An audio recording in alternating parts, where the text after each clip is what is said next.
कई बार हम जिंदगी में थक जाते हैं। तनाव, चिंता, डर और न जाने कितनी बातें मन को जकड़ लेती हैं। ऐसे में हम अक्सर बाहर समाधान ढूंढते हैं, लेकिन क्या असली शांति बाहर मिलती है?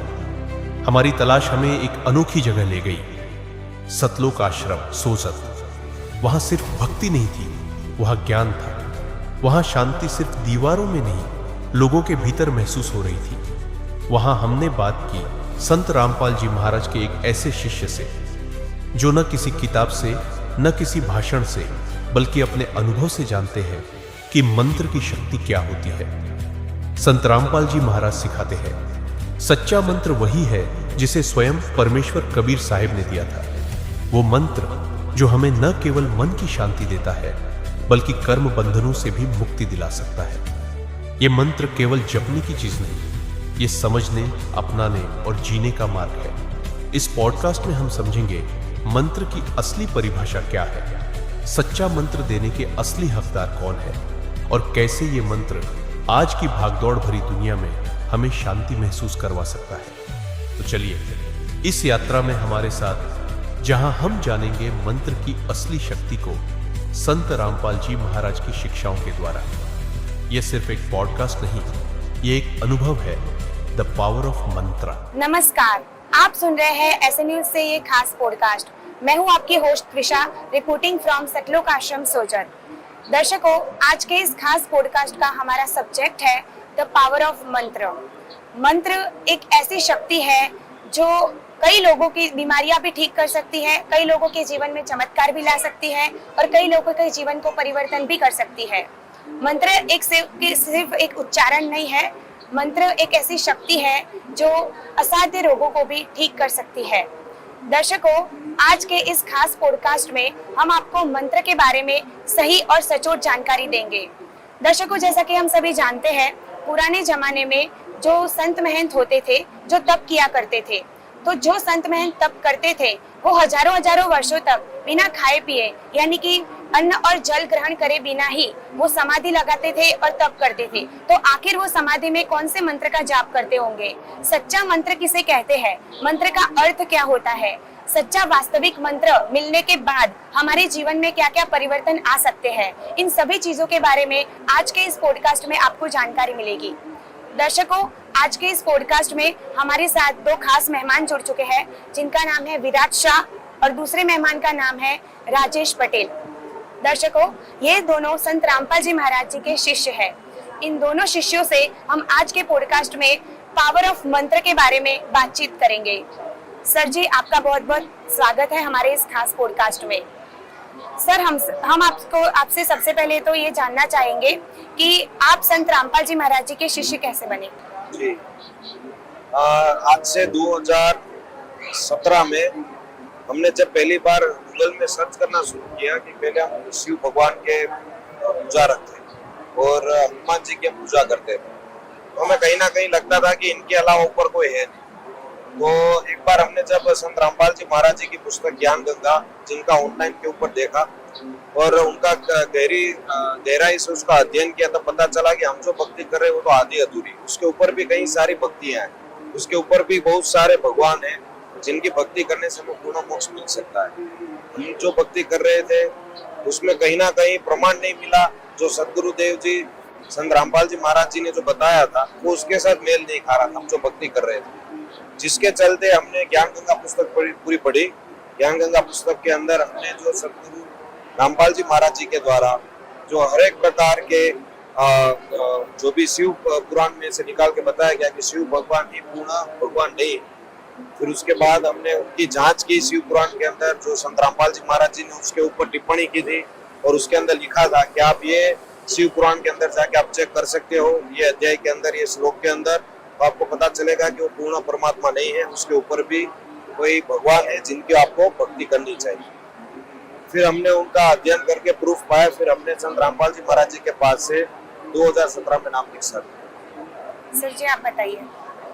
2019 तक हम जैसे अभी सब देवी देवताओं की पूजा करते हैं, ऐसे पूजा करते थे। जैसे मेरे पापा के माँ काली की पूजा करते थे, उसके शरीर में वास करती थी पहले। तो उसके बाद काफी लोग घर में भी परेशान थे, हम भी परेशान थे। फिर उनको छोड़ के बाद मेरे पे उसका वास हुआ, मेरे पे आ रही थी। एक दिन जैसे आंसू की आठम होती है, उस दिन मेरे शरीर में प्रवेश करती थी। यहाँ सब लोग आते थे मेरे पास पूछने के लिए, सब पूछ रहे थे। सबको जो माता रानी बोलती थी वो किसी को बनता था, किसी को नहीं बनता था। फिर भी मेरे को थोड़ी तकलीफ बहुत ज्यादा थी, घर वाले भी परेशान थे, मेरे को थोड़ा पेट का दर्द भी था। उस हिसाब से बार बार मैं सोच रहा था कि मेरा क्यों क्लियर नहीं कर रही है। सब लोग आ रहे हैं आप पूछने के लिए, सब लोग बोलते हैं किसी का होता है, किसी का नहीं होता है, तो मेरा क्यों नहीं होता है। इस हिसाब से फिर ऐसा लगा कि नहीं, इसमें थोड़ा कुछ पावर कम है, मेरे को दिमाग से ऐसा लगता था। फिर एक बार मैंने YouTube चेक कर रहा था, उसमें दुनिया का मुक्तिदाता वीडियो है, जैसे संत रामपाल जी के बारे में बहुत भविष्यवक्ताओं ने भविष्यवाणी की है। जैसे हिंदुस्तान में कैसा संत होगा, कई अमेरिका के भविष्यवक्ता है, फॉरेन के है, मतलब इंडिया के है, नोस्ट्राडेमस जिसका नाम फ्रांस के है, वो ओरिस का है जिसका, जो बहुत लोगों ने भविष्यवक्ताओं ने भविष्यवाणी की थी। उसके बाद मैंने जांच किया और उसमें देखा तो एक राजस्थान की कोई भगत नाम दीक्षा ली हुई थी, भगतमती, उसके पास गाड़ी लेके गया तो उसको पता चला कि उसने मेरे को बोला कि मेरा कैंसर का रोग था, कैंसर का रोग खलास हो गया है ये भक्ति करने से। फिर 2020 में कोरोना चल रहा था, तो कोरोना में मैंने भी सोचा कि शायद मैं परेशान हो रहा हूँ। मेरे घर वालों को एक दो बार बोला कि मैं आत्महत्या कर लूंगा, सुसाइड कर लूंगा, फिर भी नहीं। घर वाले बोलते थे बेटा कुछ ना कुछ होगा, घर वाले। फिर ऐसा लगा कि नहीं, थोड़ा टाइम देखते। फिर ये राजस्थान वाली बहन को मिला तो उसके बाद मेरा थोड़ी ऐसा लगा कि नहीं, हर जगह पे जाते हैं कुछ ना कुछ करते तो एक बार ये भी करके देख लेते। फिर संत रामपाल जी से कोरोना में जुड़े, ऑनलाइन 3-4 महीना मंत्र जाप किया है।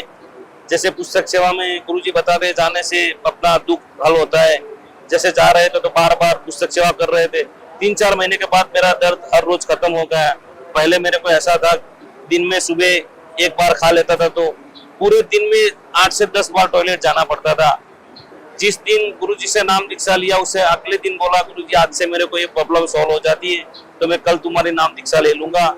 दूसरे दिन से मेरे को 1-2 बार जाना पड़ता है, आज तक 1-2 बार ही जाना पड़ता है, मेरी प्रॉब्लम सॉल्व हो गई। इस हिसाब से संत रामपाल जी से। बहुत अच्छा सर। अभी हम आपसे हमारा जो मेन टॉपिक है द पावर ऑफ मंत्र, उसके बारे में बातचीत करेंगे। सबसे पहले तो हम आपसे ये जानना चाहते हैं कि आखिरकार मंत्र किसे कहा जाता है, मंत्र का अर्थ क्या होता है? देखिए, मंत्र का अर्थ ये होता है कि आत्मा परमात्मा को प्राप्त करना। जो शब्द, जो मंत्र, जिसके आप उच्चारण से, जिसकी पूजा से, जिसकी विधि से आप वो मंत्र का जाप करोगे, जिससे आपको परम गति प्राप्त हो सकती है, आत्मा परमात्मा से मिल सकती है और जन्म मरण का जो छुटकारा हम पा सकते हैं, वो मंत्र हमें मिलेगा। तभी जो शब्द हमें मिलेगा उसको मंत्र कहते हैं, जिससे आपको शारीरिक, आर्थिक, मानसिक सभी प्रकार के लाभ भी मिलेंगे और मोक्ष भी मिलेगा। अच्छा, तो सर जो हमारे ऋषि महर्षि थे पुराने जमाने में, वो तप किया करते थे, तो तप के दौरान वो एक समाधि धारण करते थे और हजारों वर्ष तक उसी समाधि में वो तप किया करते थे। तो आखिर वो भूखे प्यासे रहकर ऐसे समाधि में तप किया करते थे, तो वो कौन से मंत्र का जाप करते होंगे? देखिए, समाधि के अंदर वो जो जाप करते थे, उसके अंदर ज्यादातर तो सभी ऋषि मुनियों जो हमारे अभी तक के जितने भी ज्ञात है, उसके मुताबिक सभी ने ओम तक की भक्ति की और हम तक का ही मंत्र का जाप किया। तो उसके अलावा फिर जो भी जिसके आराध्य देव थे, किसी ने ओम नमः शिवाय का भी किया है, किसी ने विष्णु जी का भी किया है, पर सबसे ज्यादा ओम का ही मंत्र जाप करने में सुना है कि पुराने ऋषि मुनिया जो थे वो मंत्र का ही जाप करते थे सबसे ज्यादा। और ये मंत्र करने से उनको क्या क्या लाभ मिलते थे? देखिए, उनको क्या लाभ मिला वो तो वही बता सकते हैं, लेकिन हम ये बता सकते हैं अपने वेदों के अंदर से, पुराणों के अंदर से, कि ओम मंत्र जाप की एक सीमित शक्ति है, जिसका आप जाप करने के बाद आपको यहाँ के जो सुख सुविधा मिनिमम जो है वो आपको मिल सकती है। लेकिन जो आपको जन्म मरण का जो छुटकारा चाहिए, ऋषि मुनि जो करते थे तपस्या, वो किस चीज के लिए करते थे? आप ये सोचिए, उनको किसी प्रकार का राज या किसी भी प्रकार की यहाँ की सुख या तो किसी भी प्रकार की यहाँ की महत्वाकांक्षा नहीं। अगर वो होती तो वो तप करनी नहीं चाहते। तप करने जाने के लिए उनका केवल एक ही उद्देश्य था कि भाई हमें पूर्ण परमात्मा मिले, हमें भगवान मिले। जो सच्चा भगवान है वो कहाँ रहता है, किस स्थान पे रहता है और उसको प्राप्त कैसे करें। तो वो अपने अपने हिसाब से, अपनी अपनी सोच के मुताबिक, मंत्र के मुताबिक, आराध्य देव के मुताबिक वो सालों वर्षों तक भक्ति करते रहते थे, मंत्र का जाप करते रहते थे, तपस्या में लीन रहते थे। उसका कारण केवल एक ही था कि वो पूर्व परमात्मा को पाना चाहते थे और मनुष्य देह छोड़ के वो परम गति को प्राप्त करना चाहते थे जहां से वो आए। तो जब तक वो उनको मिला नहीं तब तक वो करते रहे। उनमें से आपको अगर पता चले तो गीता जी के अंदर भी लिखा गया है कि भाई ओम की भक्ति से कहीं ना कहीं आपको पूर्ण मोक्ष नहीं मिलता है। तो ये जो भी संत महात्मा थे, जो ऋषि मुनि थे, वो केवल भक्ति इसके लिए करते थे कि भाई हमें मोक्ष मिले। ये सबसे महत्व उनका काम था। पर उनको मिला कि नहीं मिला वो तो आपको वेद और पुराण के अंदर जो संत रामपाल जी महाराज जी की पुस्तक है ज्ञान गंगा, उसको आप पढ़ोगे तो पता चलेगा कि भाई ओम तक की क्या शक्ति है, उसके बाद दूसरे जो मंत्र है उसकी भी क्या शक्ति है, उसको आपको उसके अंदर पता चल सकता है। आपने जैसे मंत्र की बात की, तो मंत्र में तो आमतौर तो लोग राधे राधे, ओम नमः शिवाय, श्रीमद् भगवद गीता में जैसे कहा है कि गायत्री मंत्र, तो इसी मंत्रों का जाप करते हैं। तो क्या ये मंत्र का जाप करने से उनको कुछ लाभ मिलते हैं? देखिए ये सब मंत्र आप करो, देखो बहुत सारे आज के जमाने के अंदर कथावाचक है, बहुत से गुरु हैं जिनको हम पूर्ण गुरु नहीं कह सकते। क्यों नहीं कह सकते वो आगे हम आपको बताएंगे। पर पूर्ण गुरु जो है, जो जितने भी गुरु आज के जमाने में अभी अवेलेबल है आज के दौरान, वो सभी गुरु के पास पूर्ण मंत्र नहीं है। क्यों नहीं है? क्योंकि वो जो भी मंत्र बताते, जैसे कि हम पकड़ लेते इस्कॉन मंदिर, जिसके मंत्र आप मंदिर के बाहर जाओगे तो बड़े बड़े अक्षरों में लिखे कि भाई हरे कृष्णा कृष्णा कृष्णा हरे हरे, हरे राम राम राम हरे हरे। तो ये मंत्र आप मुझे बताओ कि कहीं गीता जी में लिखा है, या तो आप मुझे इसमें बता दो कि कहीं विष्णु पुराण में लिखा है, नहीं लिखा है। तो उनके जो मेन संस्थापक थे उनको लगा कि ये मंत्र करने से लाभ मिल सकता है, तो उन्होंने वो चीज अप्लाई की। और वो चीज क्या वो अपने वेदों, क्या वो चीज अपने वो मंत्र हमारे जो वेद पुराण के अंदर मेल खाते, गीता जी के अंदर मेल खाते, वो आज तक हमने नहीं देखा। ऐसे ही आप देख लो कि जो दूसरे गुरु है वो बताते राधे राधे का जाप करो, तो राधे राधे का जाप क्या कभी भी श्री कृष्ण भगवान ने पूरी महाभारत देख लो, उनके जीवन काल के दरमियान कभी भी उन्होंने ये भी नहीं बताया कि आप श्री कृष्ण शरणम मम का मंत्र करके आप मोक्ष प्राप्त कर सकते हो। बताया तो आप मुझे बताइए, कहीं पे भी उन्होंने ये नहीं लिखा है कि राधे राधे का जाप करने से आपको मोक्ष मिलेगा। तो ये सब बातें कहीं ना कहीं ये स्पष्ट होती है कि ये सब अपने मनगणित तरीके से जिनको जो अच्छा लगा वो रख लिया मंत्र और वो सबको देने लग गए। और वो क्या, अभी गुरु तो दे रहे, लेकिन आम जनता का तो कर्तव्य ये होना चाहिए कि भाई वो जो भी गुरु आपको मंत्र दे रहे वो क्या उनके आराध्य देव, जो भी आराध्य देव के वो मंत्र दे रहे वो क्या उनके आराध्य पुस्तक के अंदर है। जैसे कि आपने श्री कृष्ण शरणम मम का मंत्र करना शुरू किया, 108 मंत्र की नामावली करना शुरू की, तो वो क्या सभी चीजें विष्णु पुराण के अंदर मेल खाती है? वो आप और हम सभी ने देखना चाहिए। अगर नहीं खा रही है तो वो हमें नहीं करनी है, अगर अंदर है तो बेशक करे, हम भी करेंगे, हमें भी बताओ, पर वो चीज उसके अंदर होनी चाहिए। आप जो मंत्र बताते हो आज के जमाने के अंदर जितने भी गुरु, उन सभी को मैं कहना चाहता हूँ कि आप जो मंत्र दे रहे हो वो मंत्र आपने दिया है, वो आपके आराध्य देव की पुस्तक के अंदर है, तो आप हमें दिखाएं, चैनल के माध्यम से दिखाएं या तो आप अपने सत्संग के माध्यम से दिखाएं, तो हमें भी पता चले कि हाँ भाई ये मंत्र आपने यहाँ से निकाल के दिया है और उसका जाप करने से ये पुस्तक के अंदर लिखा है कि ये जाप करने से आपको सभी प्रकार के लाभ मिलेंगे। अगर नहीं है तो वो मंत्र गलत है। अच्छा, तो सर मैं आपसे ही पूछना चाहूंगी, आप तो संत रामपाल जी महाराज जी के शिष्य हैं, आखिर संत रामपाल जी महाराज जी आपको कौन से मंत्र का जाप करने के लिए बताते हैं? देखिए, संत रामपाल जी महाराज जी जो जाप देते हैं, जो मंत्र देते हैं, वो उनका नहीं है। पहली बात तो ये मैं आप सभी को आपके टीवी के माध्यम से बताना चाहूंगा कि संत रामपाल जी महाराज जी ने कोई मंत्र अपना खुद का नहीं बनाया है। अच्छा। उन्होंने जो वेद, जो गीता, जो सभी शास्त्रों के अंदर बताया है कि ये भक्ति करने से, ये मंत्र जो अपने वेदों पुराणों में दे रखे हैं वो करने से ही आपको लाभ मिलेंगे। यानी कि संत रामपाल जी महाराज जी ने पहले तो क्या किया कि भाई मैं शिव का पुजारक हूँ, तो मुझे उसमें से बताया कि भाई तुम जो मंत्र कर रहे हो वो गलत है। वो बताने के लिए उन्होंने क्या किया कि सभी प्रकार के पुस्तक, जो धार्मिक पुस्तक थे, उनको खोल के अंदर से बताया कि देखो भाई आपके पुस्तक के अंदर ही लिखा है कि मैं इतना ज्ञात नहीं हूँ, या मेरी भक्ति की शक्ति इतनी ज्ञात नहीं है, या मेरे मंत्र में इतनी शक्ति नहीं है कि मैं आपको मोक्ष दिला सकूं। तब जाके मुझे आश्वासन मिलेगा कि हाँ भाई संत रामपाल जी महाराज जी जो बोल रहे हैं कि भाई वो मंत्र करने से आपको मोक्ष नहीं मिलेगा, उसमें कितनी सच्चाई है। तो हमने वो पुस्तक के अंदर देखा, पढ़ा, तो हमें विश्वास हुआ कि हाँ भाई ओम नमः शिवाय मंत्र करने से हाँ हम विष्णु लोक तक जा सकते हैं, लेकिन परम गति जो प्राप्त है, जो मनुष्य जीवन का जन्म मरण का छुटकारा है वो हमें नहीं मिल सकता है। तो संत रामपाल जी महाराज जी ने तो पहले तो सबकी पोले खोल दी। जितने भी पृथ्वी के ऊपर गुरु है, जितने भी कथावाचक है, उन सभी की पोले खोल दी कि भाई आप जो भक्ति करवा रहे हो वो गलत है, आप जो भक्ति दे रहे हो वो गलत है, आप जिसमें से पाठ करवा रहे हो वो भी गलत है। और संत रामपाल जी महाराज जी ने वो गलत बताने के बाद फिर हाँ उन्होंने सबको गलत बताया तो कोई उनको पूछेगा भी सही। तो महाराज जी आप बताओ सच्ची भक्ति क्या है। बिल्कुल। तो हमने हमारे गुरुदेव जी ने क्या किया कि भाई हमने सबको तो गलत बता दिया कि आपकी भक्ति गलत है, वेदों के साथ मैच नहीं खाती है, गीता जी के साथ मैच नहीं खाती है, देवी भागवत पुराण के साथ मैच नहीं खाती है, तो अभी आप कौन सी भक्ति करोगे जिससे आपको लाभ मिलेगा। तो सतगुरुदेव जी ने क्या बताया कि पहले तो प्रमाण बताया कि पूर्ण परमात्मा कौन है। अगर ये तीनों देवता पूर्ण नहीं है तो पूर्ण परमात्मा है कौन, कहाँ है, कहाँ से आते हैं, कहाँ रहते हैं, हमें कहाँ जाना है, कहाँ से हम आए, ये पहले तो सब कुछ बताया। जिसको बोलते हैं सृष्टि रचना, जहां से हम आए वापस हमें वहीं जाना है, तो वो पहले हमारे गुरुदेव जी ने क्लियर किया। उसके बाद उसका प्रमाण भी दिया कि मैं जो बता रहा हूँ उसका आप ये यजुर्वेद, ऋग्वेद, गीता जी के अंदर से प्राप्त करें। फिर सतगुरुदेव जी ने दिया कि भाई वेदों के अंदर तो बता रखा है कि 3 स्टेज के ऊपर भक्ति करती है, नाम दीक्षा प्राप्त होती है, तो वही पूर्ण संत है।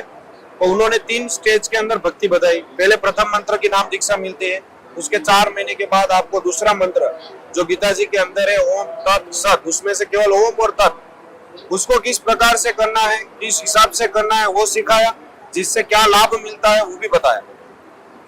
उसकी परिपक्वता यानी कि उसकी जो भक्ति है वो कुछ सालों तक आपको करनी है, वो श्वासोश्वास का मंत्र कहा जाता है। और उसके बाद जो लास्ट मंत्र है जिससे हमें मोक्ष मिल सकता है, जो गीता जी के अंदर लिखा है, वो तीसरी नाम दीक्षा है और वो है ओम तत् और सत, यानी कि तीसरा मंत्र वो भी श्वासोश्वास के साथ किस प्रकार से करना है वो आप सतगुरुदेव जी के पास नाम दीक्षा लो, फिर वो बताएंगे आपको, उसकी विधि बताएंगे और फिर उसका आप लाभ भी ले सकते हो। देखो लाभ तो यहाँ पे आपको बहुत सारे मिलेंगे। आप यहाँ पे आए हो पृथ्वी लोक के ऊपर, तो आपके कर्माणु अनुसार आपको कुछ अच्छे लाभ भी मिलेंगे, कुछ बुरे दुख भी मिलेंगे। लेकिन आप ये भक्ति करोगे तो ये सतगुरुदेव जी ने जैसे पैसे के ऊपर गवर्नर लिख कर देता है, मैं धारकों को ये नोट यूज करने के लिए बाधक हो, ये आप यूज कर सकते हो। ऐसे सतगुरुदेव जी ये प्रमाण के साथ बताते हैं कि आप ये भक्ति करोगे तो आपको यहाँ तो सुख मिलेगा ही मिलेगा, दुख तो जो थे आपके कर्माणु अनुसार। दूसरे कथावाचक क्या बोलते हैं कि आपने जो पुराने कर्म पत्रक थे पुराने जन्म के, उसके हिसाब से आपके जो अच्छे कर्म थे उसके मुताबिक आपको अच्छा जीवन मिलेगा। जब खराब कर्म आएंगे आपके, जो खराब कर्म कर रखे, उसका फल भुगतना आएगा, तब आपको वो भी भुगतना पड़ेगा, उसको आप छुटकारा नहीं पा सकते हो। जबकि संत रामपाल जी महाराज ये बताते हैं कि वेदों में तो ये बता रखा है कि पूर्ण संत के द्वारा नाम दीक्षा लेने के बाद पूर्ण परमात्मा की भक्ति करोगे तो आपको अच्छे कर्म के अच्छे फल तो मिलेंगे ही मिलेंगे, लेकिन जो बुरे कर्म कर रखे थे, जिसको आपको दुख का पहाड़ आने वाला था, वो भी कट जाएगा, चाहे वो आर्थिक हो, चाहे वो शारीरिक हो, चाहे वो मानसिक हो, वो सभी कष्ट आपके दूर करेंगे। और उससे बड़ा जो मनुष्य जीवन का, जो ऋषि मुनि तप करते थे, तपस्या करते थे, किसके लिए कि भाई हमें मोक्ष मिले, मोक्ष उनको नहीं मिला। वो क्यों नहीं मिला? क्योंकि उन्होंने कोई भी एक मंत्र पकड़ रखा, या तो ओम पकड़ रखा, या तो ओम नमः शिवाय पकड़ रखा, या तो किसी आराध्य देव का पकड़ रखा, पर जो गीता जी के अंदर मंत्र दिया है, जो वेदों में बताया गया मंत्र है, वो नहीं किया, जिसके चलते उनको मोक्ष नहीं मिला। वो जन्म मरण के चक्कर में आ गए। हाँ, उनको तप के बाद स्वर्ग में मिला, इंद्र देवी देवताओं की शायद उनको पदवी भी मिल सकती है, उसके बाद यहाँ पे 84 लाख योनि में आके राजा महाराजा भी बनेंगे, वापस वही मनुष्य अवतार, वापस वही खोज चालू, वापस वही जन्म मरण का छुटकारा पाने के लिए वापस से भक्ति करना, वापस भगवान ढूंढना। जबकि आप संत रामपाल जी महाराज से नाम दीक्षा लोगे तो आपको यहाँ के सुख तो मिलेंगे ही, आर्थिक, मानसिक, शारीरिक सभी सुख मिलेंगे, लेकिन साथ में आपको जन्म मरण का जो दिव्य रोग है वो भी छुटकारा मिलेगा। कैसे मिलेगा? वो गीता जी में बता रखा है कि ओम तत् सत की भक्ति करो, जिसके आपको छुटकारा मिलेगा, जिसके अंदर तत् और सत दोनों सांकेतिक है, वो आपको पूर्ण संत के पास से मिल सकता है। अच्छा सर, आपने जैसे अभी बताया कि ओम तत् सत, इन तीनों मंत्रों का हमें जाप करना चाहिए, तो हमारे ऐसे कई दर्शक होंगे जो ओम मंत्र का जाप करते होंगे श्वासोश्वास से, तो क्या उनको ये लाभ मिल सकते हैं? आपने अच्छा प्रश्न पूछा है। इसमें बात ऐसी है, जैसे ओम मंत्र का जाप हर लोग बोल रहे हैं, जैसे ऋषि मुनि वहां तक करते आए ओम मंत्र का जाप। ओम मंत्र का जाप पूरा गीता जिसने नहीं पढ़ी है, पूरे वेद नहीं पढ़े, वो ओम मंत्र का जाप करते हैं। जैसे अपनी गीता जी में बताया है अध्याय 16 श्लोक नंबर 23 जो शास्त्र विधि को त्याग कर अपनी मनमानी इच्छा से आचरण करता है वह न सिद्धि को प्राप्त होता है, न परम गति को और न सुख को, तीन में से एक भी प्राप्त नहीं होता है। इस हिसाब से अभी विराट जी मेरे दोस्त ने बताया है कि ओम तत्सत ये 3 प्रकार के मंत्र है। जैसे गीता अध्याय 70 श्लोक नंबर 23 में बताया है ओम तत्सत, हमारे गुरु जी ने ये पूरा खोल के बताया है। जैसे ओम मंत्र का आज तक लोग जाप कर रहे हैं, तो जैसे गीता अध्याय 8 श्लोक नंबर 13 में लिखा है ये एक ही अक्षर ओम मंत्र का जाप करने से पूर्ण मोक्ष मिलता है। जैसे जिसने बताया है उसने पूरा गीता नहीं पढ़ी है। जैसे 8 के अध्याय 13 में जो बोला है तो 16 में फिर बाद में बोला है कि ब्रह्म की भक्ति करने से ब्रह्म लोक सब पूर्ण होती है। जैसे 3 में बोला है ब्रह्म की भक्ति करने से पूर्ण मोक्ष मिलता है, तो 16 में 13 में बताया है कि मोक्ष मिलता है, 16 में बताया है कि गीता के 16 में ऐसा बोला है कि जो ओम लोक में ब्रह्म लोक में जाने वाले सब पूर्ण होती है, पूर्ण जन्म होता है। तो इस लोगों का पुनः जन्म होता है तो कैसे मोक्ष मिला, कैसे हुआ? जैसे यजुर्वेद अध्याय 19 श्लोक नंबर 25 में बताया ओम तत्सत मंत्र। ओम तत्सत मंत्र ऐसे होते हैं जो पूर्ण शांति दे सकते हैं। ये मंत्र कोई आपस में कोई आडंबर कोई जैसे अभी अपने संत महंत होते हैं वो पूरा अपने जितने हिंदू शास्त्र है और मुसलमान के सभी शास्त्रों है जैसे बाइबल है कुरान है वो सब में से पढ़ के जो भी सच्चा मंत्र होता है बताता है वही पूर्ण संत के रहते और उसी से ही अपन को लाभ मिलता है। अच्छा, यानी कि हम जो ओम ओम ओम ऐसे मंत्र का जाप करते हैं उससे हमें कोई लाभ नहीं उससे मिलता। कोई लाभ नहीं मिलता है। अच्छा, और जो तत् और सत के बारे में आपने जानकारी दी उसके बारे में थोड़ा और विस्तार से हमारे दर्शकों को बताइए। तत् और सत जैसे कि हमारे गुरु जी ने बताया पहले ओम मंत्र देते गुरु जी, उसकी विधि बताते हैं कि ओम और तत् देते। ओम मंत्र पहले बताते हैं ओम मंत्र का 4 महीना जाप करना पड़ता है। उसके बाद 4 हाजरी भरने से दूसरा मंत्र मिलता है जिसे सतनाम कहते हैं। अच्छा, ओम और तत् दोनों मिलकर सतनाम बनता है। अच्छा, फिर सार शब्द आता है। तो ये गुरुजी ने जिस प्रकार बताया है ऐसे करने से पूरी विधि सिस्टम से करने से ही लाभ मिलता है और वो तत्व ज्ञान है। आज तक जो ने किसी को तत्व ज्ञान का पता ही नहीं है, तत्व ज्ञान क्या है इसके बारे में कोई संत जानते नहीं है। उस हिसाब से अपने मन माने जैसे ओम मंत्र के जाप करते हैं, जैसे विराट जी ने बोला है कि और भी मंत्र का जाप, आज तक उनको क्या मिला? आपने देखा कई ऋषि मुनि पहाड़ों में बैठ के तप करते थे, भूखे मर रहे थे, तो ये कितने दर्द झेल रहे थे। तो मंत्र करने से थोड़ा दर्द मिलता है, उसमें तो पूरी शांति मिलती है। शारीरिक मानसिक और आर्थिक 3 प्रकार की शांति मिलती है। उसको बोलते हैं कि नहीं वो मंत्र है और इससे मेरे को लाभ मिल रहा है, उस करने से वही। सर जी एक दूसरा बात ये भी बताना चाहूंगा आपको हाँ कि राजेश पटेल साहब ने जो बोला है वो तो सही बोला है, लेकिन इसके अंदर मैं और एक चीज बताना चाहूंगा कि हमारे जो गुरुजी है संत रामपाल जी महाराज जी, वो प्रथम नाम दीक्षा के अंदर काफी लोगों को ऐसी भ्रमणा है ये फैला रखी है। पुराने जो संत महात्मा है जो अभी कथावाचक है जिनकी पोल हमारे सतगुरुदेव जी ने खोल रखी है, वो और उनके जो कुछ शिष्य वो ऐसी भ्रमणा फैलाते हैं कि संत रामपाल जी महाराज जी देवी देवताओं की भक्ति छुड़वाते हैं, उनके ब्रह्मा विष्णु महेश के वो विरोध करते हैं, उनकी भक्ति छुड़वाते हैं, उनकी भक्ति नहीं करवाते, कोई अलग ही मंत्र देते हैं, अपना खुद का ही ज्ञान है। ऐसी बात नहीं है। सबसे पहले आप नाम दीक्षा लेने जाओगे हमारे संत रामपाल जी महाराज जी के पास, तो पहले आप जी को ब्रह्मा जी, शिव जी, विष्णु जी, गणेश जी, माता दुर्गा जी, इन सभी के ही भक्ति करने के लिए बोलते हैं, क्योंकि वो बोलते हैं कि यहाँ पे उनकी पहले साधना करनी अनिवार्य है, क्योंकि यहाँ पे आपको जो श्वास मिल रहा है, यहाँ पे जो आपको सुख सुविधाएं मिल रही है वो उन्हीं की बदौलत मिल रही है। तो पहले आप उनकी वंदना करो, उसके बाद आप सतगुरुदेव जी का उपदेश सुनो और उनका मेल अगर वेदों और गीता जी के अनुरूप है तो फिर उनकी बताई गई भक्ति करो जिससे आपको लाभ मिले। अच्छा, तो सर जी अभी आपने जैसे बताया कि ओम मंत्र का जाप करने से तो कुछ फायदा है नहीं, लेकिन अभी आपने बताया था कि श्रीमद् भगवद गीता में प्रमाण है कि ओम तत् सत मंत्र का जाप करो, तो ये दोनों डिफरेंस कैसे है उसके बारे में जानकारी दीजिए। ओम मंत्र अलग है, तत् मंत्र अलग है और सत मंत्र। ओम तत् सत इति निदेशे ब्रह्मणे त्रिविध समृत, जैसे 3 प्रकार के मंत्र कहे गए। गीता अध्याय 70 श्लोक नंबर 23 में बताया हुए प्रमाण के साथ। ऐसे हमारे गुरुजी अलग अलग प्रकार से मंत्र जाप करने को कहते हैं। अच्छा, और दूसरा ये है कि यजुर्वेद मंत्र 40 अध्याय 40 15 मंत्र 15 में यह लिखा गया है, मैं आपको बताता हूँ।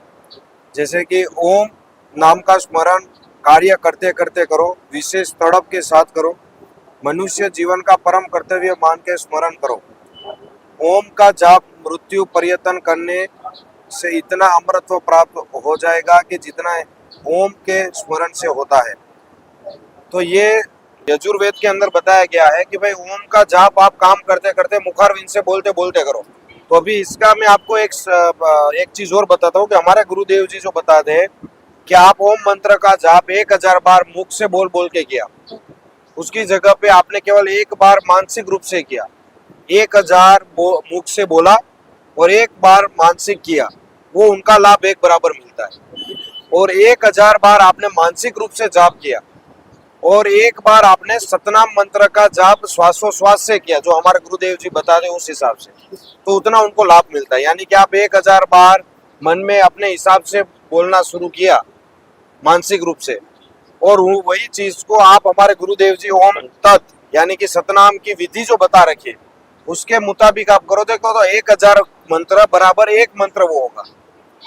अभी 1000 बार आप ओम तत् जो हमारे गुरुदेव जी ने बता रखा है वो मंत्र करोगे और उसके साथ सामने एक बार केवल सारनाम मंत्र का जाप करोगे, यानी कि ओम तत् और सत वो तीनों मिला के एक मंत्र बन जाता है, उसको सारनाम मंत्र बोलते हैं। वो एक बार करोगे वो उसका 1000 बार सतनाम के बराबर लाभ मिलता है। तो आप सोचिए कि कहाँ 1000 बार आपने मुंह से बोला, उसका ताकत 1000 बार मानसिक स्मरण से, एक बार मानसिक स्मरण से, फिर 1000 बार आपने मानसिक स्मरण से किया हुआ लाभ एक बार सतनाम से, और एक बार 1000 बार सतनाम का जाप किया वो एक बार केवल सान नाम के जाप से। तो ये कहाँ से कहाँ तक की भक्ति हो गई। ये 3 स्टेज की भक्ति है। जब आप संत रामपाल जी महाराज से लोगे तो आप इसकी आपको प्राप्त होगी।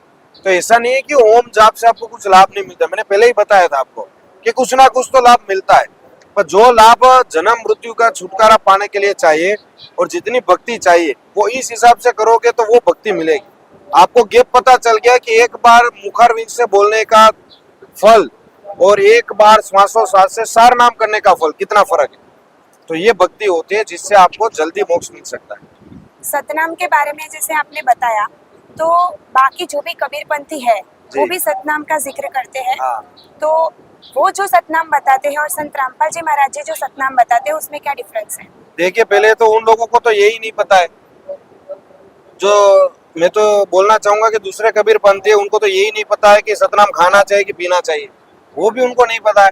वो बताते सतनाम सतनाम सतनाम जाप करते जाओ। ये क्या बात हुई भाई? सतनाम जाप नहीं, सतनाम मंत्र का नाम है और उसकी विधि होती है कैसे करनी है। जैसे हमारे गुरुदेव जी ने बता रखा है, मैं वाणी पढ़ता हूँ एक, गरीब सतनाम पालड़े रंग होरी हो, 14 भवन चढ़ावे राम रंग होरी हो, 3 लोग पासंग धरे रंग होरी हो, 2 ना तुले तुलाए रांग रंग होरी हो। यानी कि ये गरीबदास जी की वाणी है जिसके अंदर बताया गया है कि आप तराजू ले लो, दोनों साइड, एक साइड एक सतनाम मंत्र का जाप रख दो और एक साइड आप 14 भुवन रख दो, तो भी ये पालड़ा भारी रहेगा। और जो 3 लोग है ना, उसको तो बीच की डंडी आती है लेवल की, उसकी त्रुटि को दूर करने के लिए 3 लोग को रख दो, 3 लोग का तो भी वो अपना सतनाम मंत्र का एक जाप का भार उससे ज्यादा होगा।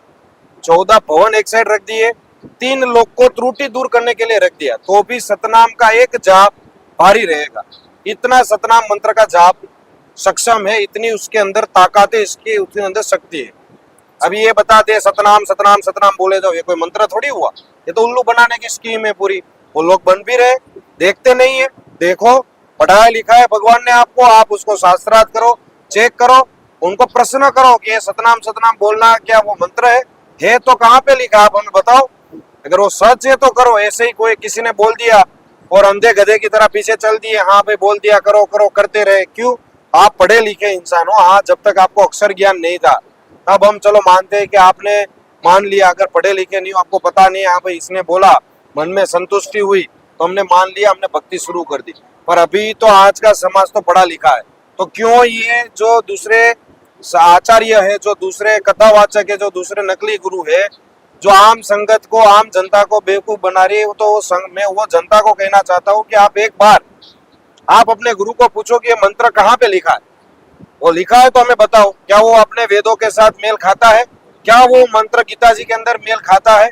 क्या वो मंत्र गीता जी के अंदर लिखा है? नहीं लिखा है तो छोड़ दो और हमारे गुरुदेव जी के पास आओ, 3 स्तरीय की नाम दीक्षा लो और मोक्ष प्राप्त करो। सर जी, यहाँ पर एक और चीज मैं आपसे ये जानना चाहती हूँ। आपने बार बार एक चीज का जिक्र किया है कि वेदों में आप उस मंत्र को दिखाओ, हमको दिखाओ कि ये मंत्र कहाँ पे लिखा हुआ है। तो मैं आपसे ये पूछना चाहती हूँ कि आपने जो सतनाम और सारनाम का जिक्र किया है, वो सतनाम और सारनाम हमारे वेदों में जितने भी होली स्क्रिप्चर्स है, उसमें उसका प्रमाण कहाँ पर है? मैंने पहले ही बताया था कि सतनाम का तो गीता जी के अंदर ही है। वो राजेश बताएंगे, राजेश भगत बुलाए, बताइए भगत जी आप जी जरा सतनाम के बारे में बहन जी को जानकारी दीजिए मैडम को, कि कहाँ पे उनका ये प्रश्न है कि गीता जी के अंदर ये प्रमाण कहाँ पे दिया हुआ है कि ओम तत्सत करने का लिखा है। गीता जी अध्याय 17 श्लोक नंबर 23 में लिखा है। जैसे आपको प्रमाण के साथ बता सकता हूँ, आप गीता जी अध्याय 70 श्लोक नंबर 23 में देखो, ओम तत्सत, ये 3 प्रकार के मंत्र बताए, 3 अलग अलग प्रकार के मंत्र है और 3 प्रकार की भक्ति करने से ही मोक्ष मिलता है, जैसे गीता जी में बताया हुआ है। यानी कि जो सतनाम और सारनाम है वही ओम तत्सत है। हाँ, सतनाम जो हो गया वो पहले भी मैंने बताया ओम तत्, और सार नाम है वो तीनों मंत्र का इकट्ठा होकर बन जाता है ओम तत् और सत, पर इसकी विधि अलग है।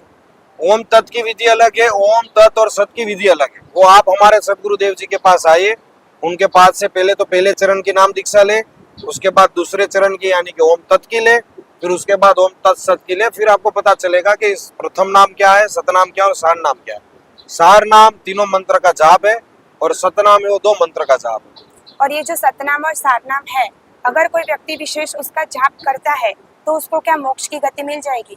हाँ, 100% मोक्ष की विधि प्राप्ति होगी। वो तो लिखा है ना मैडम, तो आपको बताया ना, अभी इतने प्रमाण बताए गीता जी में से, आपको बोल के बताए कि ये अध्याय के अंदर, ये श्लोक के अंदर ये लिखा है, यजुर्वेद के ये अध्याय के अंदर, ये मंत्र के अंदर ये लिखा है। आपको हमारे गुरुदेव जी की जो संत गरीबदास जी की वाणी उसके अंदर भी निकाल के आपको बताया, जो दूसरे नकली कबीर पंथी है जो सतनाम सतनाम नाम जाप के बता रहे। तो ये सभी चीजें मैं आपसे रिक्वेस्ट करूंगा कि प्रमाण के साथ भी आप अपनी न्यूज चैनल के जो आपके सहकर्मी उनसे प्रार्थना करके आप बताइएगा, ताकि आपकी जो चैनल देखने वाले जो दूसरे जगत के लोग हैं, आपके जो आपके सब्सक्राइबर है, वो भी ये देख सके और अच्छी परमात्मा को प्राप्त करने की सच्ची भक्ति प्राप्त कर सके। अभी मुझे आपसे एक और चीज के बारे में जानकारी चाहिए कि अगर कोई सच्चे मंत्र का जाप करता है तो उसके पर्सनली बिहेवियर में कोई चेंज आ सकता है? 100% मैं बताइए। जैसे कि आज तक समझो हम वो भक्ति कर रहे थे, जैसे ये मंत्र नहीं कर रहे थे, गुरुजी में नहीं जुड़े थे, तब तक जो पहले मंत्र कर रहे थे तो जैसे तम्बाकू है, गुटखा है, शराब है, जैसे मांस मदिरा करना, ये सब कुछ कर रहे थे। आपको पता नहीं था कि ये चीज से क्या होता है और अपन क्या कर रहे हैं, हम किसके कहने से ये काम कर रहे हैं। बस अपने हर लोग कर रहे थे, जैसे कोई तम्बाकू खा रहे थे उसको देख के तम्बाकू खा रहे थे, कोई सिगरेट पी रहा था उसको देख के सिगरेट पी रहे थे। जैसे गुरुजी में जुड़े तब गुरुजी ने बताया, बेटा ये सब छोड़ के मेरी शरण में आना पड़ेगा, सब छोड़ के आना है और सब एकदम साफ सुथरे होकर रहना पड़ता है। जैसे हमारे गुरुजी ने ऐसा बोला है कि जैसे नशा की तो बात छोड़ो, किसी पे निंदा भी नहीं कर सकते, किसी की बुराई भी नहीं कर सकते। ये आज तक आप देख रहे हो घर घर में कंकास हो रहा है, जैसे इस कंकास को ये पूरे विश्व को जैसे एक स्वर्ग मतलब सतलोक जैसा बनाना है, तो इसके लिए ये करना पड़ेगा कि जैसे घर में कलेश है, जैसे अपने शरीर में कोई तकलीफ है, इसको खत्म करने के लिए, अपने में कोई बुराई है उसको खत्म करने के लिए 3 मंत्र करने से सब आता है। बदलाव तो पूरा है हमारे में, आज ऐसे ऐसे बदलाव आए जैसे हम खुद भी सोचते हैं तो हम भी उसमें कंफ्यूज हो जाते हैं। आप ये भी बताइए मैडम को कि जो आपने अभी हम ये इंटरव्यू शुरू हो रहा था हमारा पोस्ट कार्ड, उससे पहले आपने बताया था कि पूर्ण संत किसको नाम दीक्षा देता है और किस प्रकार से देता है, वो भी आप उनको प्रूफ के साथ पूर्ण संत इसी को बोलते हैं। जैसे गीता अध्याय 4 श्लोक नंबर 34 में बताया है, जैसे तत्वदर्शी संत होते हैं, उस ज्ञान को तू तत्वदर्शी संतों के पास जाकर समझ, उनको भली भांति दंडवत प्रणाम करने से, उनकी सेवा करने से और कपट छोड़कर सरलता पूर्वक प्रश्न करने से वो तत्व को जानने वाला भली भांति महात्मा तुझे उस तत्व ज्ञान का उपदेश करे। जैसे मैंने आपको पहले बताया था, तत्व ज्ञान अलग ही है, आज तक किसी ने नहीं बताया। तत्व ज्ञान ऐसे बोलते हैं, पूर्ण संत किसको कहते हैं? जैसे गीता अध्याय 15 श्लोक नंबर 1 से 4 में बताया है। 1 से 4 में बताया है कि संसार पीपल का उल्टा वृक्ष है, उसकी जड़ें ऊपर है, शाखाएं नीचे है, टहनियों बीच में है। तो जड़ें किस प्रकार की है, टहनी का किस किस का वास है और पत्ते में किसका वास है, वो सब जो खोल के बताता है, पूरा समझाता है, उसको पूर्ण संत कहते हैं। जैसे यजुर्वेद अध्याय 19 श्लोक नंबर 25 में कहा है कि तत्वदर्शी संत वो होता है जो आज तक अभी संत महात्मा जितने हैं वो सुबह शाम की 2 टाइम की साधना बताते हैं, सुबह ये करो शाम ये करो। पूर्ण संत इसको कहते हैं। जैसे अपने यजुर्वेद अध्याय 19 श्लोक नंबर 25 में कहा है, 25 और 26 में बताया है कि तत्वदर्शी संत होते हैं, पूर्ण संत इसको कहते हैं जो 3 टाइम की साधना बताते हैं। सुबह पूर्ण परमात्मा की पूजा बताते हैं, दोपहर को सभी देवी देवताओं के सत्कार की, और शाम को संध्या आरती अमृतवाणी को कहते हैं। 3 प्रकार की साधना बताते हैं, उसे पूर्ण संत कहते हैं। आज तक अभी तक जितने संत महंत, जितने गुरु आचार्य बने हैं, वो सब लोग अपन को 2 टाइम की पूजा बताते, किसी ने 3 टाइम की नहीं बताई। जैसे अपने शास्त्रों में 3 टाइम की लिखी है, तो क्यों दो टाइम की करनी है अपन को? तो आज तक किसी को ज्ञान ही नहीं था, जैसे हमारे गुरु जी ने पूरा खोल खोल के बताया। इस प्रकार से हम कहते हैं कि पूर्ण संत इसको कहते हैं। और दूसरा आपने ये पूछा ना कि क्या भक्ति करने से बिहेवियर में क्या चेंज होता है, तो मैं तो पहले ये बताऊंगा कि जो भक्ति देने वाला है उसके बिहेवियर को आप चेक करो। जैसे कि आप दूसरे नकली कथावाचक पकड़ोगे, या तो फिर किसी भी आप गुरु संत को ले लो, नकली गुरु मैं तो बोलूंगा, गुरु तो पूर्ण वही होता है कि जो सच्चा ज्ञान दे।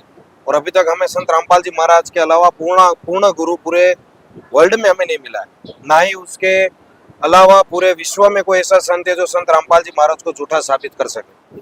अगर कर दे तो आए सामने, कोई दिक्कत नहीं, हमारे गुरुदेव जी उनके साथ शास्त्रार्थ करने के लिए तैयार है। पर हम आपको ये बताना चाहेंगे कि आप बाकी सभी नकली गुरु और नकली कथावाचक को देखो कि आप उनकी जीवन शैली में कितने ऐसे वीडियो आए होंगे, कितने ऐसे वीडियो है जो लाइव सत्संग के दरमियान या लाइव कथा पढ़ रहे हो तब, या तो कोई किसी उसके दर्शनार्थ करने के लिए जाते हो और उसके ऊपर गुस्सा हुए हो, उसके ऊपर टिप्पणी खराब की हो, किसी और के बारे में टिप्पणी खराब की हो, उसको गुस्सा जल्दी आ जाता है।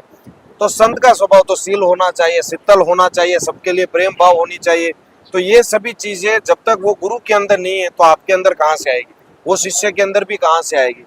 आप संत रामपाल जी महाराज जी के शिष्य देख लीजिए, पहले वो कितने, उसके स्वभाव कितना, जो जगत के हिसाब से दूसरे जो झगड़ा करते हैं, दो चीज के ऊपर अभिमान और ईगो आ जाता है, मुझे नीचा दिखा दिया, मुझे ये कर दिया, कहीं पे जाते तो ईगो पे आके बात को कहाँ से कहाँ ले जाते।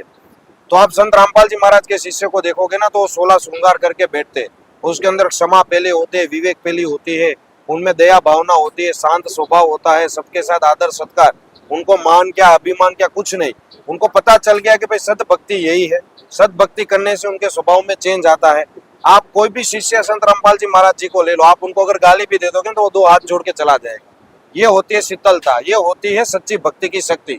और आप हमें संत रामपाल जी महाराज जी का अगर कोई भी एक वीडियो निकाल के दिखा दो कि जहाँ पे सतगुरु देव जी हमारे संत रामपाल जी महाराज जी किसी को मिलने गए शिष्य को, या उनके साथ कोई प्रश्नार्थ करने गए हो, या तो उनको किसी भी प्रकार की शास्त्रार्थ के दरमियान गुस्से हुए होते देखा होता, आप हमें बताना। आपको बाकी नकली गुरु के तो 50 से 100 वीडियो मिल जाएंगे। हमारे गुरुदेव जी हमेशा हंसते हंसते, शीतल मन से, प्रेम भाव से, आदर पूर्वक सबको आमंत्रित करते हैं, सबको ज्ञान चर्चा के लिए बुलाते हैं। पर कोई आता नहीं, वो अलग बात है। अगर आते तो बहुत बड़ी बात थी। 2 बार हमारे गुरुदेव जी ने सभी नकली गुरुओं को, शंकराचार्यों को, सभी को बुलाया था कि आओ, हमें हमारे ज्ञान को है, जो भोली भाली जनता है, हम शास्त्रार्थ करते हैं, बैठते हैं, हम एक दूसरे के साथ बातचीत करेंगे, किसी के साथ ईर्ष्या नहीं है, कुछ भी नहीं है, केवल ज्ञान की बात करेंगे। अगर आपका बात सही होगा तो आपकी बात मानी जाएगी, अगर मेरी बात सही होगी तो मेरी बात मानी जाएगी। और ये बात हम आम जनता तक पहुंचाते और सच्चे भगवान और सच्ची भक्ति की जानकारी देते। आज तक कोई आया नहीं, 2 बार हमारे गुरुदेव जी ने कर रखा है। तो ये होता है बदलाव भक्ति के अंदर। तो हमारे गुरुदेव जी का जो भक्ति हमने दे रखी है वो इस प्रकार से है कि ना हमको मान अभिमान चाहिए होता है, ना हम किसी भी प्रकार का ईगो, यानी कि हमें किसी भी प्रकार का अभिमान नहीं होता है, कुछ भी नहीं होता। हमें बस भक्ति करनी और सतलोक जाना है। हमें पता चल गया कि ये चीज यहीं रहने वाली है।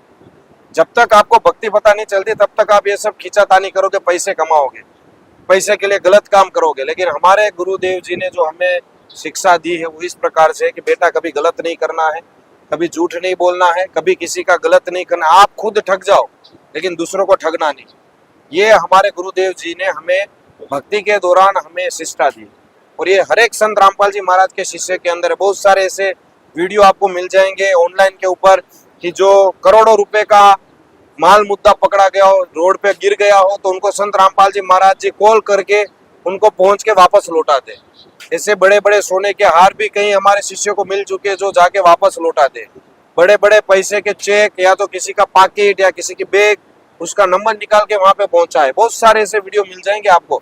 दूसरा, हमारे संत के द्वारा हर प्रकार की सहायता जब भी जरूरत पड़ी है समाज को वो की गई, चाहे वो बारात बरसात के अंदर हो, चाहे कहीं पे कोई गरीब आदमी हो, कोई भूखा आदमी हो, उनके लिए भी अभी सदगुरु देव जी संत रामपाल जी महाराज जी ने कोई भूखा नहीं सोएगा ऐसा अभियान शुरू किया है। उसके भी वीडियो आपको ऑनलाइन मिल जाएंगे। तो ये सभी प्रकार के जो काम है वो एक सच्चा संत ही कर सकता है। देश को दहेज मुक्त बनाना, दहेज के बगैर शादी करवाना, दहेज भ्रष्टाचार मुक्त भारत हो हमारा, ये सभी प्रकार के समाज सुधार के कार्य आज के संत केवल एक ही कर रहे हो, संत रामपाल जी महाराज जी है। बाकी बताओ कि कौन से और संत है जिन्होंने ऐसी प्रेरणा लेके चले हो कि हम इस प्रकार के भ्रष्टाचार मुक्त भारत बनाएंगे, दहेज मुक्त भारत बनाएंगे, गरीबों को अन्न दिया, गरीबों को घर बना के दिया। जब अपना ये कोरोना आया था उस समय पे सभी गरीबों की हेल्प की, 3 महीना बंद था, तभी हमारे गुरुदेव जी ने आदेश दिया था जाओ बेटो उन लोगों की हेल्प करो। तो ये संत एक ऐसे है जो खुद के लिए कुछ नहीं कमाते, जो आता है वो संस्था जो यहाँ पे संत रामपाल जी महाराज जी के चले, उनका उद्देश्य केवल एक है कि पूरे विश्व को एक करना, पूरे विश्व को स्वर्ग जैसा बनाना और सभी को सच्ची भक्ति देना। बस यही हमारे संत का उद्देश्य है। सर जी, जैसा कि आपने बताया कि संत रामपाल जी महाराज जी का जो उद्देश्य है वो समाज में शांति फैलाना, समाज में सद्भावना फैलाना एवं सभी लोगों के मन में ईमानदारी, नैतिकता जैसी भावनाएं उत्पन्न हो ऐसे कार्य करना है। सर जी, अभी मैं आपसे ये क्वेश्चन करना चाहती हूँ कि संत रामपाल जी महाराज जी की शरण में आने के बाद आपने जो उनके मंत्र को जाप किया तो उसके बाद आपको क्या क्या लाभ मिले, आपके जीवन में क्या बदलाव आया? आपने क्वेश्चन पूछा बहुत अच्छा है। जैसे संत रामपाल जी के शरण में आए उसके पहले अपने में बहुत बुराई थी, जैसे जुआ खेलना, सट्टा खेलना, जैसे तम्बाकू सिगरेट, अपने मैंने अभी सब बोला है अपने, और बहुत भी बुराई थी, जैसे किसी पर निंदा करना, किसी का बुरा करना, ये भी सब कुछ था। गुनाह करना, जैसे गुनहगारी करना, ये सब कुछ हमारे में था। मगर संत रामपाल में जुड़ने से बाद एक एक एक एक करके सारी बुराई खत्म हो गई। और जो पेट की बीमारी थी, सबसे तो बड़ी पेट की बीमारी थी जिसमें सुसाइड करने वाले थे, 1-2-3 बार सोचा एक सुसाइड कर देना है, फिर भी घर वाले को बोलते थे। पहले भी आपको बताया कि घर वाले को एक बार बोला कि नहीं मेरे को अब जीना नहीं है, तो घर वाले ने समझाया कि नहीं बेटा ऐसा नहीं करना है, कुछ अच्छा होगा।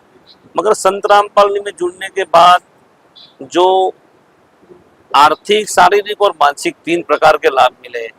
जैसे शारीरिक लाभ बोलूँ तो आज दर्द ही खत्म हो गया है। जैसे बहुत अनुयायी हमारे ऐसे भी है संत रामपाल में जुड़ने वाले, जिसमें कैंसर की बीमारी ऐसी है कि जो कैंसर जिसको बोलते हैं वो कैंसर ही हो जाता है, मतलब इस दुनिया में नहीं रहता, इसको कैंसर बोलते हैं। कहीं भी डॉक्टर के पास ले जाओ तो कैंसिल कर देते हैं। हाँ, वो कहीं डॉक्टर के पास जाते हो तो थोड़ी दवाई देते हैं, थोड़े समय निकालते हैं, मगर वो फिर बाद में कैंसर ही हो जाते हैं। तो हमारे गुरुजी में बहुत से भगत है जो कैंसर वाले, आज उसका कैंसर का रिपोर्ट करवाओ तो कैंसर भी नहीं लाता है। रिपोर्ट के साथ है, रिपोर्ट के साथ, जो रिपोर्ट से प्रमाण भी दिया यूट्यूब में, आप सर्च करके देख सकते हो। ऐसे कोई मनगढ़ंत बात नहीं है, जैसे प्रमाण के साथ भी सही कर रहा है। और उसको मिलके भी उसका नंबर भी दिया होगा, उसको मिलके खुद भी आप चेक कर सकते हो। हमारे गुरुजी ने ऐसा हर भगत को लाभ दिया है, और जो सच्ची भक्ति करते हैं उनको कुछ ना कुछ लाभ, जिसको जो तकलीफ है वो एक एक एक एक करके सॉल्व करते। इस हिसाब से हमारे गुरुजी सच्ची भक्ति बता दे, हमको विश्वास हो रहा है। देखिए, उसके अंदर सबसे पहले तो मैं बात करूं, भक्ति के तो लाभ है ही है। मैंने क्या बताया था स्टार्टिंग में कि यहाँ के तो सुख सुविधा ये भक्ति से मिलेंगे, पर लेकिन जन्म कर्म के जो मोक्ष है, जन्म मरण के, वो सबसे पहले जो बड़ा रोग है वो भी छुटकारा होगा। तो हमारे गुरुदेव जी ने जब नाम दीक्षा हमने ली हमारे गुरुदेव जी के पास से, तब हमारा एक स्टेज ऐसा, देखो सदगुरुदेव जी ने हमारा तब पकड़ा कि जब हम एक टॉप नॉच हमारी कारकिर्दी में चल रहे थे, पर हमें पता नहीं होता है कि 10 साल जो बिजनेस में होते हैं ना, उसके चढ़ाव उतार भी होते हैं। 10 साल अच्छे भी जाते हैं, 10 साल उसके बाद क्या होता है क्या हमें नहीं पता है। तो हम हमारी कारकिर्दी के टॉप नॉच पे चल रहे थे, हमारी बिजनेस भी बढ़िया चल रहा था, सब प्रकार से वेल सेट थे, सब कुछ था। पर गुरुदेव जी को पता होता है, भगवान को पता होता है कि भाई इसका अभी कर्म पत्र के हिसाब से खराब समय आना शुरू होने वाला है। जब तक सही समय है ना, तब तक आप भक्ति करो या ना करो, आपको जो उसके प्रतिफल के रूप में जो मिलना है वो तो मिलना ही है। पर भगवान तब याद आते हैं ना जब दुख हो। जब दुख आता है तब भगवान सबसे पहले याद आता है। सुख में भगवान याद नहीं आते, क्यों? क्योंकि हमारे पास पैसा है, गाड़ी है, बंगला है, शरीर में कोई प्रॉब्लम नहीं, हमें भगवान की जरूरत नहीं। 2 मिनट हमने भगवान के सामने हाथ जोड़ दिए, दीवा बत्ती कर ली, हमारी भक्ति हो गई। आज के जमाने की, आज के जनरेशन की यही सबसे बड़ी गलती है। बिल्कुल। फिर क्या होता है, कुछ सालों के बाद जब अच्छे कर्म के प्रतिफल स्वरूप उनका खत्म हो जाता है, फिर बुरे कर्म आते, फिर भगवान को दौड़ने के लिए जाते हैं, भगवान मुझे ये ठीक कर दो, भगवान मुझे ये परेशानी है कि ये ठीक कर दो। तो गुरुदेव जी ने मेरा हाथ तब पकड़ा कि जब हमारे कारकिर्दी टॉप नॉच पे थी, उनको पता था कि अभी ये बच्चा, ये इसका शिष्य, अभी उनके कर्म पत्रक के हिसाब से उनका भी खराब समय आने वाला है। और हमारे नाम दीक्षा के बाद तुरंत ही थोड़े समय के बाद हम भक्ति कर रहे थे और हमारा खराब समय आया। जो आने वाला था हमारे नसीब में ही था, पर सदगुरु देव जी ने उसको इतनी आसानी से निकाल दिया कि मुझे ये इतना मैं कह सकता हूँ कि अगर मैं ये भक्ति में, अगर मैं ये गुरु के शरण में नहीं होता तो आज मैं यहाँ पे नहीं बैठा होता। हमारे गुरुदेव जी ने हमारे पूरे परिवार को बचाया, ना कि हमें, हमारा पूरा बैंक करप्ट हम हो जाने वाले थे। हमारे पास इतना बिजनेस में लॉस हो गया, कोरोना के बाद हमारा जो सर्विस सेक्टर था वो भी बंद हो गया, इतनी लोन ईएमआई चल रही थी, हम कैसे चुकाएंगे उसकी भी टेंशन होने लग गई। पर हमने भक्ति नहीं छोड़ी, हमें ये पता था, ज्ञान हो चुका था कि हमें कोई अगर सही कर सकता है, हमें इस परेशानी में से निकाल सकता है तो वो एक ही है, संत रामपाल जी महाराज जी, पूर्ण संत। उसके अलावा हमें यहाँ से और कोई बचाने वाला है नहीं, क्योंकि ज्ञात हो चुका था कि कर्म पत्र के हिसाब से अच्छे कर्म का आपको अच्छा फल मिलेगा और खराब कर्म का आपको खराब फल मिलने ही वाला है। और उसको काटने की शक्ति, जैसे वेदों के अंदर बता रखी है कि पूर्ण मोक्ष, पूर्ण परमात्मा के शरण में जाने से आपके जो खराब कर्म है वो काट सकते हैं। तो ये विश्वास के साथ हम लगे रहे और आज सदगुरु देव जी के दया से हमारा ऐसा किसी भी प्रकार का कोई टेंशन नहीं, सभी ईएमआई क्लियर हो गए, सभी फैक्ट्री नील हो गई हमारी। और अभी आज हम घर पे बैठे बैठे जो बोलते हैं ना कि मन इच्छा फल देव, सदगुरु देव जी ने ऐसा कर दिया है। अभी हम कहीं पे भी सेवा में होते हैं, कहीं पे भी घूमते हैं, अपने हिसाब से बिजनेस चलता है, अपने हिसाब से काम आ जाते हैं, अपने हिसाब से पूरा सब कुछ चला रहे। ये विश्वास था हमें, उसके प्रतिफल स्वरूप में आज हमें यह एहसास हो रहा है कि हाँ भाई, सच्ची भक्ति करोगे तो सदगुरु देव जी आपके काम स्वयं करेंगे। ये वेदों के अंदर लिखा है और ये हमारे गुरुदेव जी का वचन है, वो कभी निष्फल नहीं होता है। पूर्ण संत का वचन निष्फल नहीं होता। बाकी नकली गुरु तो कुछ भी बोल दे, वो कुछ लेना देना नहीं है, पर पूर्ण संत का वचन कभी निष्फल नहीं जाता है और ये बात सही है। दूसरा उदाहरण, मेरे पापा फैक्ट्री के अंदर काम कर रहे थे तो उनके शरीर के अंदर से जब वो एमसीबी ऑन करने गए तो ट्रांसफॉर्मर डायरेक्ट हो गया था, यानी कि 11,000 वोल्ट का करंट उनके हाथ में से पसार हो गया और वो 20 फुट दूर जाके उड़ के गिरे और ये पूरा हाथ उनका यहाँ तक जल गया। मैं तब भावनगर हाईवे पे था, मैं अपने काम के सिलसिले जा रहा था, मेरे ऊपर फोन आया। अभी भक्ति की शक्ति देखिए कि वो बंदा खुद खड़ा हुआ, खड़े होके वो कभी भी बर्फ लेके साथ में नहीं जाता था। उसने उस दिन क्या किया कि आज मैं बर्फ साथ में लेके जाता, वो बर्फ साथ में लेके गए और जब उसको वहां पे शॉट लगा तो उन्होंने वो बर्फ का बोरी लेके उसने घिस दी। देखिए, ये भगवान ही करवाते, उनको पता था कि आज ये होने वाला है। सदगुरु देव जी ने क्या किया कि हम बर्फ की वो बोरी लेके गए थे, उसको घस दिया ताकि उनको वहां पे ठंडक मिले। उसके बाद तुरंत वो खुद गाड़ी चला करके हॉस्पिटल में गए। आप सोचिए, पूरा हाथ जल गया है। डॉक्टर ने ये बताया कि यहाँ पे फर्स्ट एड, यानी कि वहाँ की मल्टी स्पेशलिस्ट हॉस्पिटल थी बड़ौदा की, वहाँ पे वो गए। वहाँ पे उन्होंने देखा तो ये यहाँ पे हमारे पास यानी मल्टी स्पेशलिस्ट हॉस्पिटल वालों ने मना कर दिया कि यहाँ पे हम ये नहीं कर सकते, आपको किसी स्पेशलिस्ट के पास, सुपर स्पेशलिस्ट के पास ले जाना होगा, क्योंकि इनका बुरी तरह से हाथ जल गया। फिर मैं दोपहर तक वहाँ पे पहुँच गया, उनको सुपर स्पेशलिस्ट हॉस्पिटल में लेके गए। मैंने दोपहर को डॉक्टर से पूछा कि डॉक्टर साहब अभी हम क्या करेंगे इसका, तो उन्होंने बताया कि यहाँ तक जबरदस्त करंट लगा है, यहाँ से करंट हल्का है, यानी कि हो सकता है कि यह हाथ काम ना करे अभी आगे। तो वो बोले कि हम कल एक दिन वेट करेंगे, कल सुबह हम इनका ऑपरेशन करेंगे और ऑपरेशन करने के बाद हम आपको बता पाएंगे कि इनका हाथ कितना काम करेगा और कितना नहीं करेगा, क्योंकि यहाँ पे खड्डा हो गया था और इतना पूरा हाथ जल चुका था। आप कभी भी चाहो तो उनका मैं फोटो आपको शेयर कर दूंगा। मैंने उनकी आज तक यहाँ पे जो चमड़ी निकली हुई है ना उसका ऑपरेशन नहीं करवाया। क्यों नहीं करवाया कि अगर कोई पूछेगा कि ये क्या हुआ है आपको, तब वो बता पाए कि हमारे गुरुदेव जी की भक्ति के कारण मेरे शरीर में से इतना करंट पास हुआ और आज मेरा पूरा हाथ काम कर रहा है। डॉक्टर ने ये बताया था कि ऑपरेशन कर दिया, दूसरे दिन मिलने गया मैं कि क्या हुआ, अभी ये हाथ काम कर पाएगा कि नहीं, तो उन्होंने ऐसा बोला कि 6 महीने तक पहले तो रूह जाने में लगेगी और आपको इसकी प्लास्टिक सर्जरी करवानी पड़ेगी। यानी कि यहाँ पे चमड़ी इतनी हद तक जल चुकी है कि यहाँ पे दूसरी चमड़ी निकाल के कहीं से यहाँ पे लगानी पड़ेगी, तब जाके उनका काम होगा हाथ, वरना नहीं होगा। और वो भी इस तरह से काम होगा कि ऐसे खींचा हुआ रहेगा, जहां से अगर आप दूसरी चमड़ी लगाते हो तो खींचा हुआ हाथ रहता है, वो पूर्ण तरीके से काम नहीं करता है। तो हमने बोला कि ठीक है, आप एक दिन का समय दीजिए। हमने सदगुरुदेव जी से प्रार्थना लगाई। सदगुरुदेव जी ने आदेश दिया कि कबीर परमेश्वर दया करेंगे, आप विश्वास रखो। हमने बोला हमें परमात्मा के ऊपर विश्वास था, हमारे गुरुदेव जी के ऊपर विश्वास था, हमने ऑपरेशन नहीं करवाया। हमने बोला कि आप अपना जो फर्स्ट एड अभी जो ऑपरेशन किया है वो रहने दो, हम आगे वापस आएंगे। हम घर लेके गए और 2 महीने के अंदर सदगुरुदेव जी की भक्ति, सतनाम मंत्र की जाप और उनकी बताई गई नित्य क्रिया से 2 महीने के अंदर अंदर उनका पूरा हाथ की चमड़ी आ गई। उनका सेंसेशन 3 महीने बाद आया, यानी कि एक्सीडेंट के 2 महीने बाद चमड़ी आ गई और उसका जो सेंसेशन होता है, अगर आप टच करो तो जलन होती थी, पूरी तरह से चमड़ी नहीं आई थी कुछ कुछ जगह पे, तो वो भी उसके 1 महीने के बाद आ गई। और आज भी वो सेवा में आते, पूर्ण तरीके से हाथ काम कर रहा है और यहाँ तक पूरी चमड़ी जली हुई थी और नेचुरल चमड़ी अपने आप आ गई बिना प्लास्टिक सर्जरी कराए। और अभी केवल यहाँ पे कुछ जगह पे व्हाइट धब्बे हैं, वो भी डॉक्टर ने बोला अगर आप चाहो तो हम कहीं से चमड़ी निकाल के आपको सही करवा देते, आपका हाथ पहले की तरह दिखेगा। पर हमने मना किया कि ये रहने दो, ये सदगुरुदेव जी के हमारे भक्ति की निशानी है। लोगों को हम बता पाएंगे कि ये अभी हमने रखा है, इतना हमें डैमेज हाथ हुआ था और अभी ये काम कर रहा है। तो ये होती है भक्ति की सच्ची भक्ति की कमाई और सच्ची भक्ति की शक्ति। तो आपके दर्शकों को यही बताना चाहूंगा कि आप सच्ची भक्ति करते हो तो आपके पास भले ही कितना बड़ा कर्म का पहाड़ आने वाला हो, वो सुई की धागे में निकल जाएगा, आपको पता भी नहीं चलेगा कि वो तलवार का घा सुई से निकल गया। तो ये होती है सच्ची भक्ति की कमाई। सर जी, अभी आपने इतने सारे लाभ बताए हैं कि संत रामपाल जी महाराज जी की शरण में आने के बाद इनको बहुत सारे लाभ मिले हैं, ऐसे ऐसे चमत्कार हुए हैं जो मानने के लिए हमारे दर्शक भी चकित रह गए होंगे कि ऐसे ऐसे लाभ संत रामपाल जी महाराज जी के शिष्यों को उनके केवल नाम जाप से हुए हैं।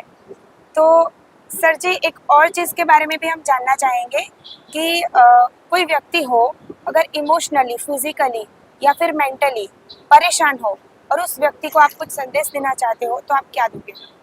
देखिए, मैं तो आज पृथ्वी के ऊपर जितने भी पीड़ित लोग हैं, पीड़ित 2 तरह के होते हैं, एक तो मानसिक, आर्थिक और शारीरिक। जी। जिनको मानसिक परेशानी हो, शारीरिक परेशानी यानी कि शरीर में कुछ परेशानी हो, और आर्थिक यानी कि जो पैसे से त्रस्त हो चुके हो। परेशानी तब शुरू होती है, पहले भी बताया था कि आपके अच्छे कर्म रहेंगे ना, तब आपको भगवान की जरूरत नहीं, आपको अच्छे अच्छे कर्म के फल के स्वरूप में अच्छी अच्छी सब कुछ चीजें मिलती रहेगी। बुरा तो तब होता है कि जब आपके बुरे कर्म के प्रतिफल स्वरूप आपके साथ बुरा होना शुरू होता है, तब आपको मानसिक, आर्थिक, शारीरिक के सभी प्रकार की परेशानी शुरू होती है। तो उसको अगर दूर करवाना है तो आज के समाज के अंदर जितने भी जनरेशन के अंदर, चाहे वो यंग हो चाहे वो ओल्ड एज हो, मैं उन सभी से ये बताना चाहूँगा कि आप ये सद्भक्ति करें। और ऐसे हजारों शिष्य के इंटरव्यू है यूट्यूब के अंदर, आपको केवल सर्च करना है कि संत रामपाल जी महाराज शिष्य के इंटरव्यू। इतने सारे इंटरव्यू आपको मिलेंगे प्रमाण के साथ, आपको हॉस्पिटल के बताए हुए कागजात, जो पहले क्या था और बाद में क्या हुआ, भक्ति से पहले उनकी क्या व्यवस्था थी, क्या उनकी परेशानी थी और क्या अभी उनकी परेशानी दूर हुई है, उन सभी के प्रूफ के साथ वहाँ पे इंटरव्यू है। एक नहीं, 1000 मिलेंगे। चाहे HIV हो, चाहे कैंसर हो, चाहे असाध्य रोग हो, जलन का रोग हो, फिर अपना ये पैरालिसिस का हो। मेरी मम्मी का भी मैं आपको बताता हूँ। मेरी मम्मी ने नाम दीक्षा लेने से पहले जब मेरी बहन की शादी थी, तब उनके ससुराल पक्ष वालों की तरफ से इतना बड़ा प्रेशर था, इतने रुपए का हमें दहेज चाहिए, इतने रुपए लगन में आपको लगाने पड़ेंगे। उसके टेंशन में मेरे मम्मी को फेस के ऊपर पैरालिसिस हो गया था, यानी कि केवल उनकी आंखें गोल गोल घूम रही थी, वो हंसे तो भी फेशियल एक्सप्रेशन ना दिखे, कुछ भी नहीं। हम न्यूरोलॉजिस्ट के पास गए, न्यूरो सर्जन को दिखाया, माइंड के जो होते बड़े बड़े डॉक्टर उनको दिखाए, उन्होंने केवल यही बताया कि यहाँ से उनकी एक नस बंद हो गई है वो खुलेगी, वहाँ पे लोही जाएगा, उनका वहाँ पे परिभ्रमण होगा तो ही सही होगा। आपको इसकी एक्सरसाइज करवानी। हमने लगातार 3-4 साल तक भक्ति से पहले ये सब करवाया। फिर संत रामपाल जी महाराज जी मिले, उनका ज्ञान समझा। तो 1 साल के अंदर अंदर सतनाम मिलने के बाद उनका 80% पैरालिसिस मुंह के ऊपर से सही हो गया। उसका भी फोटो मैं आपको पहले का और अभी का दिखा सकता हूँ। और अभी लास्ट उनको सारनाम मिल चुका है। सारनाम मिलने के बाद जो उनका 20% बाकी था उसमें से 10% भी सही हो चुका है। और हम अभी सदगुरुदेव जी को यही प्रार्थना करते कि 10% आप रहने देना। क्यों? क्योंकि हमें ये एहसास होता रहना चाहिए कि आपकी भक्ति से मालिक हमें इतना सही हुआ। हम दुख भूलना नहीं चाहते कि ये दुख की वजह से हमें आप मिले मालिक, अभी आप हमें दूर मत करना। तो ये दुख भी थोड़ा होना जरूरी है ताकि हमें भगवान की याद आती रहे और यहाँ का कष्टदायी जीवन भी याद आता रहे कि बिना भक्ति के हम कितने परेशान थे और अभी भक्ति के बाद कितना स्वर्ग जैसा माहौल बना दिया। तो ये होती है भक्ति की शक्ति। सर जी, आपने बहुत अच्छा बताया कि भक्ति की शक्ति क्या होती है और मंत्र जाप की शक्ति क्या होती है। ऐसे कई उदाहरण हैं संत रामपाल जी महाराज जी के, जो कि पहले भक्ति के बाद यानी कि संत रामपाल जी महाराज जी की शरण में लेने के पहले वो बहुत यानी कि बहुत ही बीमारियों से पीड़ित थे। लेकिन संत रामपाल जी महाराज जी की शरण में आने के बाद उनकी सारी बीमारियां ठीक हुई हैं।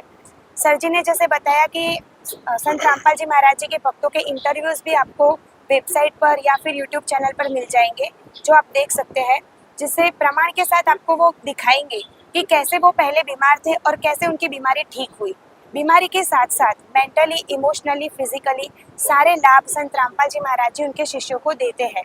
ये सारे लाभ केवल और केवल संत रामपाल जी महाराज जी जो मंत्र देते हैं, सतनाम सारनाम, वो मंत्र से ही पॉसिबल है। क्योंकि सर जी ने हमें बताया है कि संत रामपाल जी महाराज जी ने जो भी मंत्र बताए हैं वो वेदों से प्रमाण लेकर बताए हैं, ऐसे ही अपने मुख से नहीं बता दिए हैं। और बाकी जो धर्मगुरु है वो अपने मुख से यानी कि अपने मन में जो भी आता है वो मंत्र हमें करने के लिए बता देते हैं।